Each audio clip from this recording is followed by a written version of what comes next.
तो जब कन्हैया बैठे बैठे सोच रहे हैं अकस्मात धर्मराज युधिष्ठिर जी का आना हो गया और कन्हैया को देख करके धर्मराज सवाल करने लगे, महाराज क्या हुआ? वैसे हमेशा आप हंसते रहते थे, सबके बीच बैठा करते थे, लेकिन अकेले बैठे हो, सोच भी कुछ रहे हो, क्या सोच रहे हो श्याम? तो कन्हैया बोले, धर्मराज सोचना क्या है, कुछ भविष्य की बातें हमारे ध्यान में आ गई, इसलिए हमारा चेहरा उदास हो गया। भविष्य कैसा? बोले तुम तो जानते हो धर्मराज, ये द्वापर का अंतिम समय है, हाँ, और कलयुग का नंबर आने वाला है, हाँ, लेकिन तुम्हें ये नहीं पता इस कलयुग में क्या होने वाला है। क्या होने वाला है? सुना, कोई तो बताना चाहता हूं क्या होने वाला है। वो होने वाला है जो आज तक कभी हुआ ही नहीं। ऐसा क्या होगा कलयुग में? प्रभु बोले सुनो, कलयुग में ऐसा होगा जो हम लोग देख ही नहीं पाएंगे। कलयुग में भाई का दुश्मन भाई होगा, इंसान इतना मतलबी हो जाएगा जो अपने मतलब को हल करने के लिए झूठ बोलेगा, दूसरे का नुकसान करेगा। अगर ज्यादा बड़ा मतलब हुआ तो दूसरे की जान भी ले लेगा। कलयुग में इंसान अपने दुख से दुखी नहीं होगा, बल्कि दूसरे के सुख को देख के दुखी होगा। कलयुग में धर्म कोने में बैठ के रोएंगे और ये बात गलियों में किलकारियां भर के खेलेगा। और क्या होगा? तो कन्हैया बोले, धर्मराज सुनो, और क्या होगा कलयुग में? अब बोले कि हुई जावे वो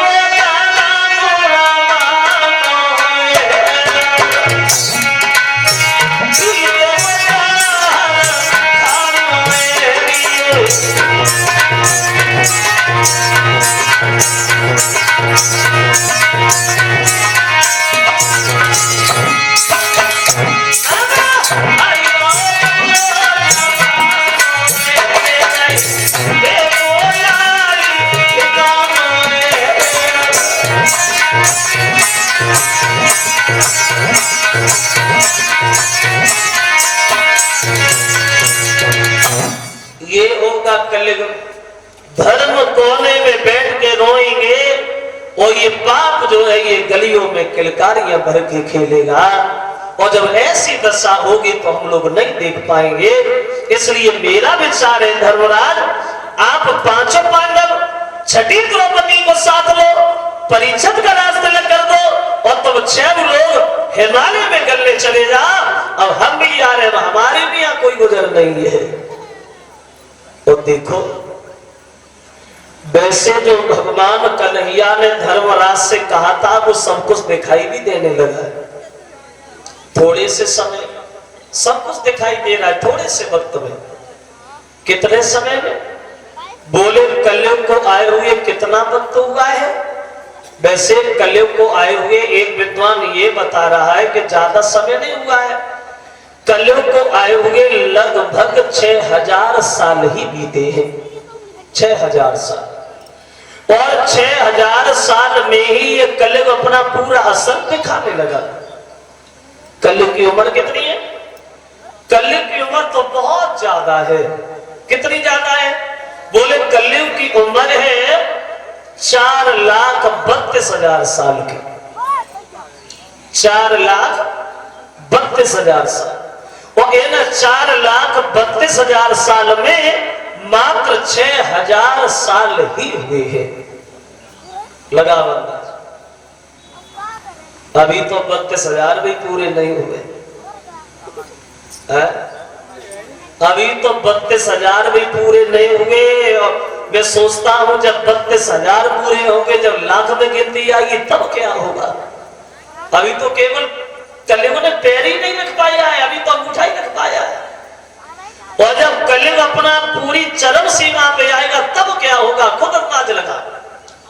और कलयुग की उम्र जो 4,32,000 साल की है, वो ये कलयुग 4 चरणों में बटा है। कलयुग के 4 चरण है। पहले चरण में कलयुग की उम्र 1,08,000 साल की। और पहले चरण में आदमी की उम्र कितनी है? पहले चरण में आदमी की उम्र बताई गई है 100 साल। 100 साल। और जो दूसरा चरण आएगा उस समय आदमी की उम्र कितनी होगी? 50 साल। और जो तीसरा चरण आएगा उस समय आदमी की उम्र कितनी होगी? 25 साल। और जो लास्ट वाला चरण आएगा, अंतिम चरण आएगा, उस समय आदमी की आयु कितनी होगी? मात्र 12.5 साल। 12.5 साल में पैदा होगा, जवान हो जाएगा, शादी हो जाएगी, बच्चे हो जाएंगे, दुनिया से चला भी जाएगा। 12.5 साल। और जब 12.5 साल आदमी जिंदा रहेगा तो आदमी की लंबाई कितनी होगी? ऐसे मानो जैसे एक चने का पेड़ होता ना, उस चने के पेड़ के नीचे बैठ के आदमी अपना पसीना सुखाएगा, इतना छोटा हो जाएगा। और इसमें शंका वाली बात नहीं है। अभी खुद अंदाज लगा सकते हो, अभी तो 6000 साल हुए, अभी 6000 साल ही व्यतीत हुए, वो तो लाखों वर्षों की बात। अब यही से आप सोचो कि हमारे बड़े बूढ़े लोग कैसे हैं, और उनके जो बुजुर्ग हैं वो कैसे हैं, और उनके जो पूर्वज होंगे वो कैसे होंगे, और जो आजकल नई पीढ़ी पैदा हो रही है कैसी हो रही है। और मैं तो सोचता हूँ कल महाराज अगर ऐसे सिस्टम बनाए रखे तो अंतिम चरण आएगा ही नहीं, उससे पहले सारी बीमारी खत्म हो जाएगी। तो इधर बोले कन्हैया धर्मराज से, भैया परीक्षित को राजा बना, 5 पांडव छठी द्रौपदी को साथ लो, हिमालय में चले जाओ, और हम भी पीछे पीछे आ रहे, अब हम भी आ नहीं रहे। तो देखिए कन्हैया के बताए हुए अनुसार उन पांडवों ने परीक्षित का राज तिलक कर दिया। अस्तु परीक्षित लाल को और दे के सब अधिकार, तो गए हिमालय के लिए वे 5 पांडव कुमार। परीक्षित को राजा बनाया, 5 पांडव द्रौपदी को साथ लेकर के और ये हिमालय में गले को चले गए। कब गए परीक्षित को राजा बना के पांडव लोग हिमालय में गले? वो वक्त कौन सा था, वो समय कौन सा था, तो कभी कल्पना करता है। जब पांडव लोग गए थे हिमालय में तब बोले कि द्वापर अंत समय था वो, और कलयुग की बारी आई।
समय कलयुग का नंबर आने वाला, जब पांडव लोग गए थे हिमालय में गले पर,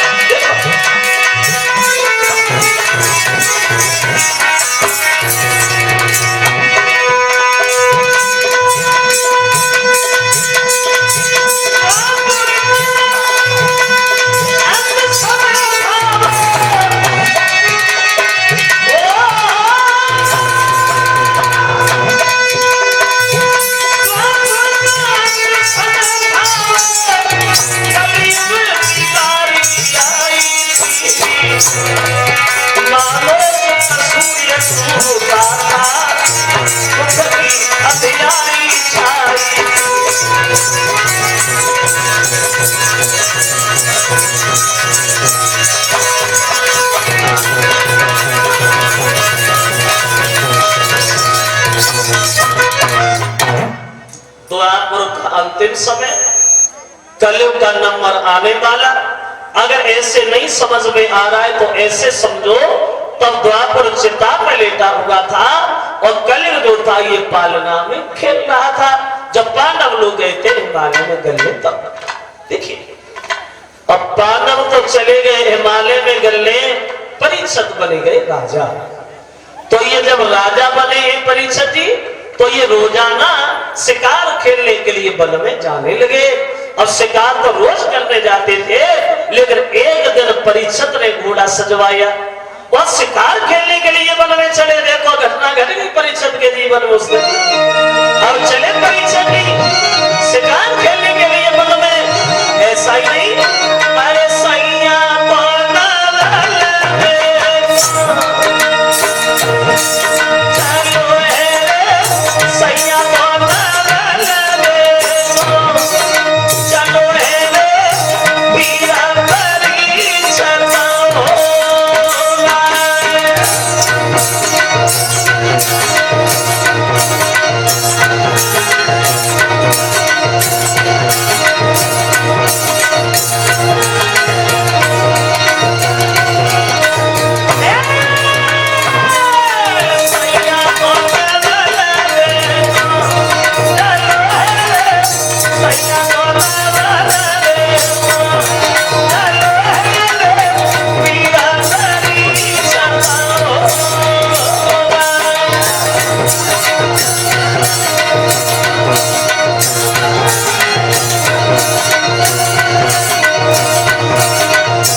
देखो जब परीक्षित चले हैं शिकार खेलने के लिए भक्तों, लेकिन क्या देखा परीक्षित ने जंगल में? शिकार तो कुछ नजर नहीं आया। अब परीक्षित ने जंगल में एक घटना घटते हुए देखी। क्या देखा कि सामने से एक गाय भागती हुई आ रही है। गाय जो भाग रही है, रधा रही है, चिल्ला रही है। उस गाय के पीछे एक बैल भाग रहा है जो एक पैर से लंगड़ा रहा है। और गाय और बैल के पीछे एक बतख हाथ में डंडा लिए हुए दोनों को मार रहा है, दोनों को भगा रहा है। देखिए शिकार खेलने गए, लेकिन ये घटना उन्होंने जब देखी वन में, जो गाय मानव की भाषा में चिल्ला रही है, क्या दशा है गाय और बैल की। वहां वन में दूर खड़े होकर परीक्षित जी देखते, वो गाय जो है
परीक्षित ने देखा जो गाय चिल्ला रही है, रभा रही है, बैल भाग रहा है, एक पैर से लंगड़ा रहा है।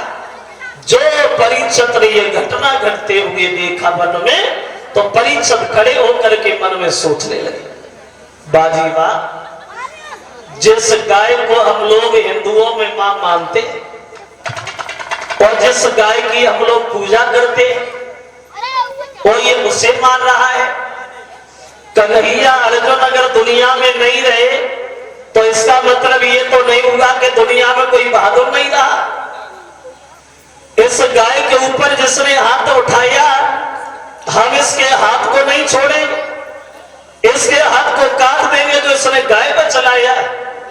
अब गाय और बैल की रक्षा करने हेतु परीक्षित जी आगे बढ़े और सुभद्रा से बोले, इधर आ, अरे इधर आ, तेरी हिम्मत कैसे पड़ेगी गाय के ऊपर हाथ उठाने की, कौन है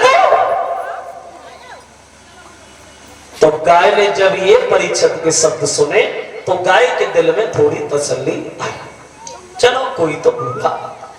अब गाय आगे बढ़ी है और मानव की भाषा में परीक्षित से बोली है, महाराज सुनो, आप हमें साधारण गाय समझ रहे हो, हम कोई साधारण गाय नहीं है। कौन हो? तो कहने लगी है, महाराज मैं पृथ्वी हूं, पृथ्वी।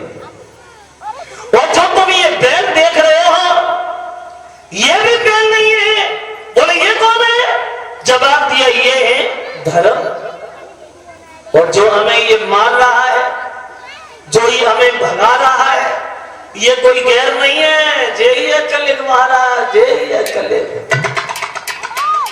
कहने लगी है पृथ्वी प्रभु, सत्य त्रेता द्वापर में हमारी गुजर अच्छी हो रही थी, लेकिन इस कलियुग ने आते आते हमारे सारे चरणों को तोड़ डाला। महाराज पृथ्वी ने उत्तर दिया परीक्षित से, मेरे ऊपर कितना भी भार बड़ा मैं कभी ढाने से नहीं घबराई, लेकिन ये कलयुग के पापों का भार मुझसे सहन नहीं हो रहा प्रभु, इसलिए हम लोग इस जगह को छोड़ के जा रहे हैं। तो परीक्षित ने सुना तो पूछ लगे, ऐसा क्या होगा जो तुम लोग जा रहे हो? अरे जब पृथ्वी नहीं रहेगी, धर्म नहीं रहेंगे तो यहाँ रहेगा कौन? क्या होगा जो तुम लोग जा रहे हो? तो पृथ्वी ने उत्तर दिया, महाराज अभी तो कुछ नहीं होगा, अभी तो शुरुआत ही हुई है, अभी तो हमारा ही नंबर है, लेकिन आगे जो वक्त आएगा, आगे जो समय आएगा, उसमें सब कुछ बदल जाएगा। क्या होगा? तो पृथ्वी कहती, महाराज सुनो कि कुछ दिन के बाद जमाने की अब हवा बदलने वाली है और धर्म बता रही है, धर्म लगी सबसे आखिर वाली है।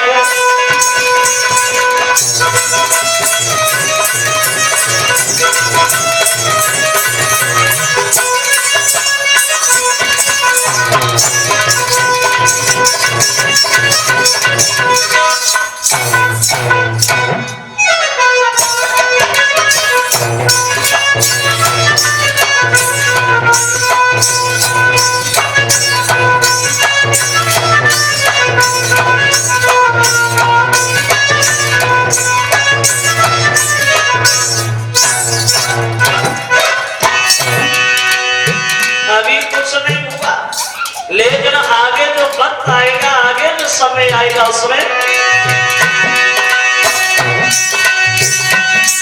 आगे जो समय आ रहा है, बेटियां न कोई जानेगा, छतरी कायल हो जाएंगे,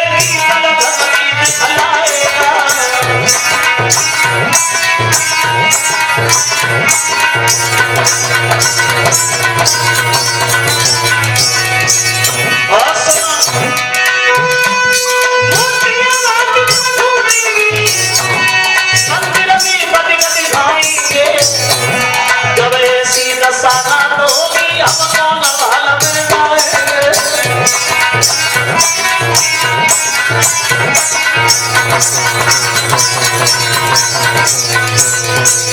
अभी कुछ नहीं हुआ, लेकिन आगे जो वक्त आएगा उसमें सब कुछ बदल जाएगा। धर्म कोने में बैठ के रोएंगे और ये पाप गलियों में किलकारियां भर के खेलेगा। मूर्तियां रात दिन टूटेंगी और मंदिर में बदिक दिखाएंगे। और जब ऐसी दशा ना तो होगी तो हम कौन बाढ़ में जाएंगे। महाराज इसलिए हमने तो ये फैसला कर लिया, अब हम इस जगह को छोड़ के जा रहे, अब जो भी है वो तुम ही संभालो। तो परीक्षित ने जब ये शब्द सुने तो तलवार उठाई, आगे बढ़े और कलेग से बोले, क्यों कलेग महाराज इधर आ, इधर आ। भाई तुम्हारे आने से पृथ्वी रो रही है, तुम्हारे आने से धर्म व्याकुल है, तुम्हारे अंदर तो अवगुणी गुण है, कोई गुण है ही नहीं। तो ऐसे अवगुणी आदमी को समाज में जिंदा रहने का कोई अधिकार नहीं है। हम तुम्हें मार देंगे और जब तुम मर जाओगे तो दोबारा सत्य आ जाएगा, बीमारी खत्म, चिंता भी खत्म, कहा कैसी रहेगी। कल बोला प्रभु मारोगे, बोले हाँ मानोगे नहीं। अगर मार ही रहे हो महाराज तो मारने के लिए हम रोक नहीं रहे, अगर तुम्हें मारना है तो हमें मार। लेकिन मारने से पहले हमारी एक बात जरूर सुन लो। कहो। बोले प्रभु आप क्यों भूल रहे हो कि दुनिया भर में भगवान ने ऐसी कोई भी वस्तु नहीं बनाई जिसके अंदर गुण और अवगुण दोनों न हो। कोई भी चीज ऐसी आज तक ऐसी वस्तु नहीं बनाई गई जिसके अंदर गुण अवगुण दोनों न हो। अगर किसी के अंदर अवगुणी अवगुण है, कोई अवगुणी है, गौर से देखोगे तो कोई ना कोई एक गुण उसके अंदर निकल ही आएगा। लेकिन बात यह है कि आदमी के अवगुण जल्दी नजर आते हैं और गुण बाद में दिखाई देते हैं, क्योंकि दुनिया में हर आदमी को अपनी भलाई और दूसरे की बुराई नजर आती है। कोई भी आदमी हो अपनी भलाई और दूसरे की बुराई, अपना खर्चा और दूसरे की कमाई हमेशा नजर आती है। लेकिन ऐसी वस्तु नहीं बनी जिसके अंदर गुण अवगुण दोनों न हो। जैसे कस्तूरी में है दोष जो रंग नाई लाई है, और सोना में है दोष जो सुगंध नाई लाओ है, और इंद्र में है दोष जो अहिल्या संग भोग कियो, और चंद्रमा में है दोष जो मुर्गा बने के आओ है। राम में है दोष जो सुपर खा की नाक काटी, और रावण में है दोष जो सीता को हर लाओ है। अरे महाराज फिर क्यों तुम पागल भये, क्योंकि एक एक दोष हरि ने हरि एक में लगाओ है। यानी गुण और अवगुण हर चीज के अंदर है। तो परीक्षित जी बोले क्या तुम्हारे अंदर गुण है?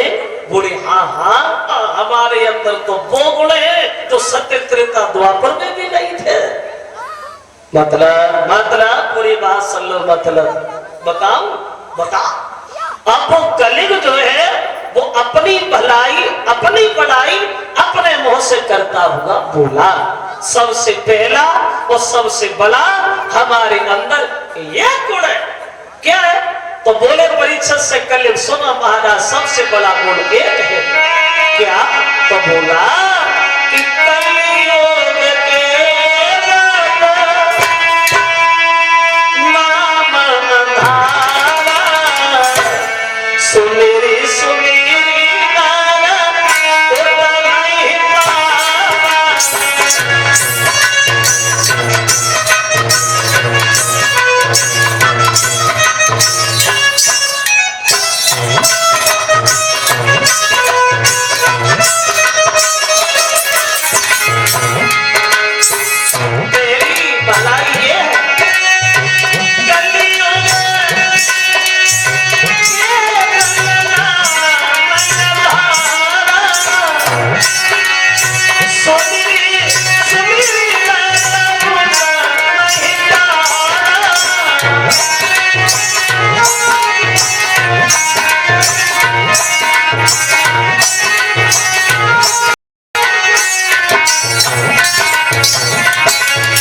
पहला गुण ये है महाराज कि कलयुग केवल नाम आधारा और सुमेरे सुमेरे नर उतरे पारा। सबसे पहला गुण ये, क्योंकि कलयुग बोला प्रभु सती त्रेता द्वापर में एक नियम था, क्या? पहले आदमी भगवान की हजारों साल तपस्या करता था, हजारों साल भजन करता था, फिर भी भगवान के दर्शन नहीं होते थे। तो कलयुग बोला हमारे पास इतना वक्त कहां है जो आदमी हजारों साल जिंदा बना रहे, भजन ही करता रहे।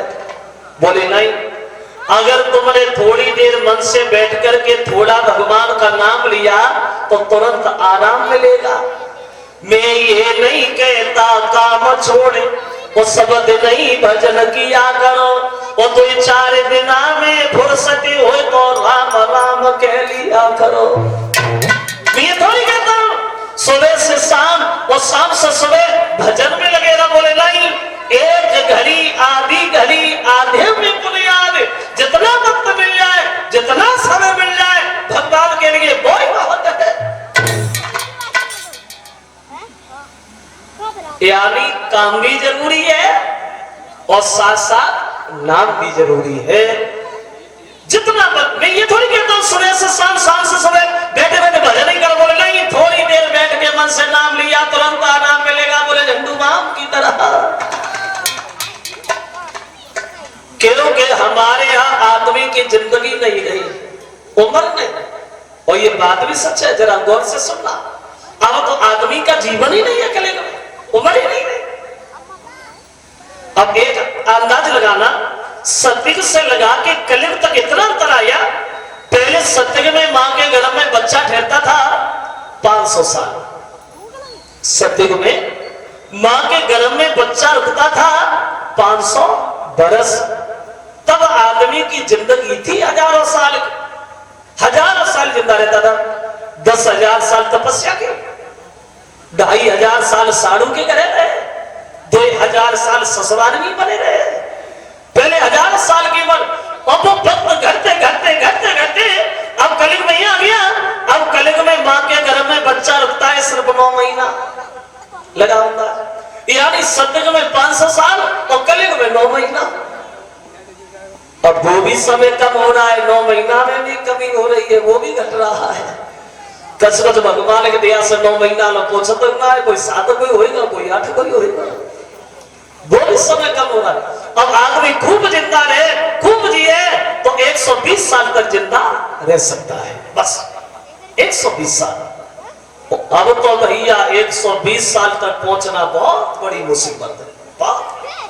खूब ताकत लगाई, खूब दवा खाई तो पहुंच गए 60-70 लगा, जोड़ा उठाओ चल गए।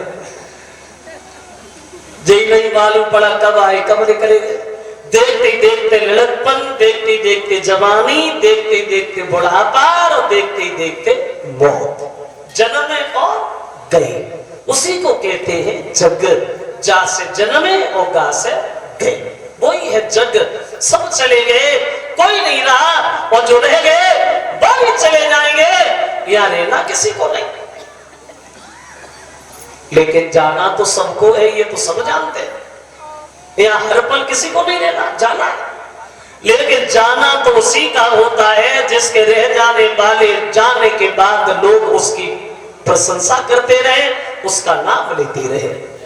देखो कभी आपने अंदाज किया हो, कुछ लोग जब दुनिया छोड़ के जाते हैं तो लोग उनके पीछे रोते, आंसू बहाते, और कुछ लोग जब मरते हैं तो लोग खुशियां मनाते हैं, भला रहा, मर गया, बीमारी कटी, बहुत बेकार आदमी था।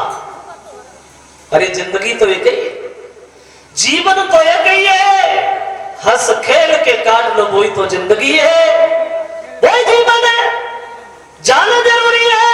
ऐसे बनो जो लोग तुम्हारी प्रशंसा करें, और ऐसे न बनो जो लोग तुम्हें भूल जाए और तुम्हें गालियां दें।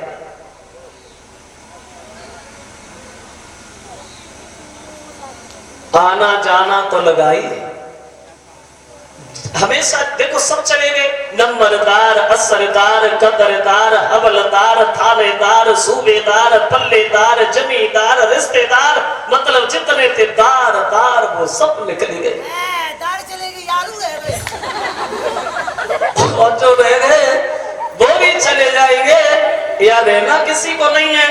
और जब जाना ही जरूरी है तो फिर काय को जो बता देंगे, देख के मरे जाते तुझे ही रही जाएंगे।